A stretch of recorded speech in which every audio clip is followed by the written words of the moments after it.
It's regarded as one of the most violent martial arts, and the ancient sport of pankration is enjoying a revival in Russia. But although it appears to be no-holds-barred fighting, there are strict rules for a sport that needs plenty of dedication and skill, as Roman Kosarev explains.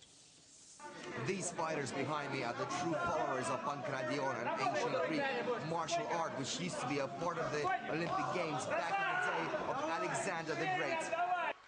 The word pankration is widely forgotten in this day and age, but modern Olympic wrestling and boxing are direct descendants of this Hellenic sport, which is not recognized by the Olympic movement today.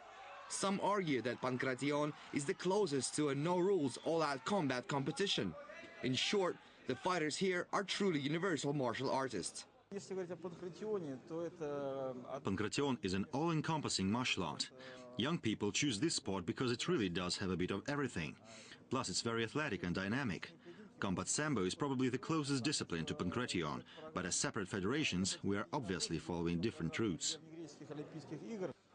Although it seems like the fighters are not following any visible regulations, there are quite a few.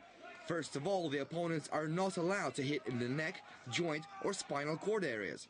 When the wrestler is on the floor, his opponent is not allowed to hit or kick him in the head with his knee, foot or elbow. Other than that, anything else goes, really, except for suffocation of an opponent with fingers or applying pressure to the eyes. The bout lasts only 5 minutes unless one of the fighters finishes with a clean victory.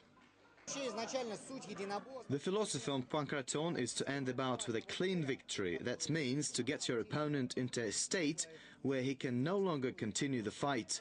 Modern combat disciplines are based on the number of hits and other point systems, but here you will see most standoffs end with either knockout or a forced submission. Pankration made its Olympic debut in the year 648 BC and was a part of the Games for 1041 years. When modern Olympic Games were founded in 1894, this ancient sport was not reinstated, as were other original disciplines. However, the modern disciples of pankration are not losing hope and dream that someday they will get a chance to take their rightful place at modern Olympiads. When modern Olympics were established, it was quite difficult to come up with a set of regulations right then and there. Original pankration is quite brutal and violent. That's why we have boxing and various wrestling styles today. I know that there are attempts to make a mixed fight an Olympic event. I'm not sure what this discipline will be called, but I dream it will take the rightful historic name, pankration.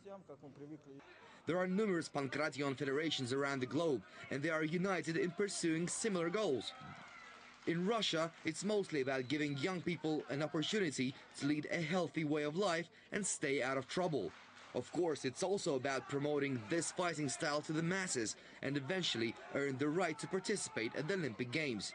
But one thing that is probably common throughout the world is that this ancient Greek martial art brings out a sense of national pride, whichever nationality the fighter might be. Roman Kosarev, RT, Moscow. Not for the faint-hearted. That's all the sport for the moment. We've got more sport for you in 2 hours' time. Coming up, though, is the weather.